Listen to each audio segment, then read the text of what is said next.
I come with great news, right? So they just took Nigeria and South Africa off the Financial Action Task Force grey list.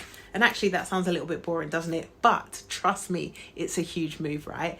Let me break it down for you, right? So for the past 2 years, Nigeria and South Africa were flagged for weak anti-money laundering rules. And that label made it harder to get investment, harder to move money in and out, and harder to be trusted on the global stage. Now that they're off that list, that means cheaper transfers, faster remittances, and global banks might, I say might with inverted commas, stop side-eyeing African money. Nigeria alone pulls in over $20 billion a year from diaspora remittances. That's actually, I think, more money than they've earned from oil in some years. So if banks start playing nice again, that's legit oxygen for families back home and for founders trying to raise capital. But here's the other side, right? FATF rules are Western rules, and some say these grey lists are just modern gatekeeping. But let's be real. I mean, I don't remember the last time I saw Switzerland or the US getting grey listed for money laundering. Did you? Anyway, I digress, guys. So here's how the grey list works, right? The FATF flags countries with what they perceive as weak systems for stopping dirty money, from terrorist funding to fraud and laundering.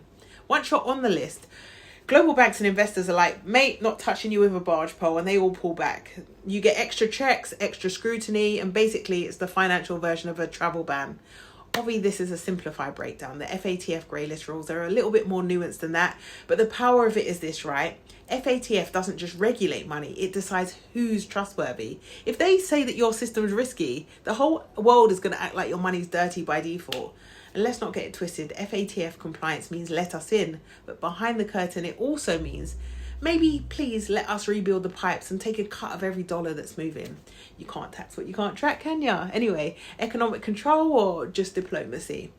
Meanwhile, while the banks argue over compliance, your auntie in Lagos is still waiting on that £100 from London stuck in review for a week. So is this really a step forward or just another loop that Africa's managed to jump through? Either way, Nigeria and South Africa are back in the room. But the real question is this, right? When will we start to set our own tables? And if I was advising the Nigerian and South African governments, I would definitely say, please don't stop at approval. Build compliance systems that the world has to respect. Own the rails, money moves through, right? So next time, we're not waiting for permission. We're setting the protocol. Anyway, let's talk in the comment section. Did you know this? Are you excited by it? Have I made the grey list sound somewhat less boring?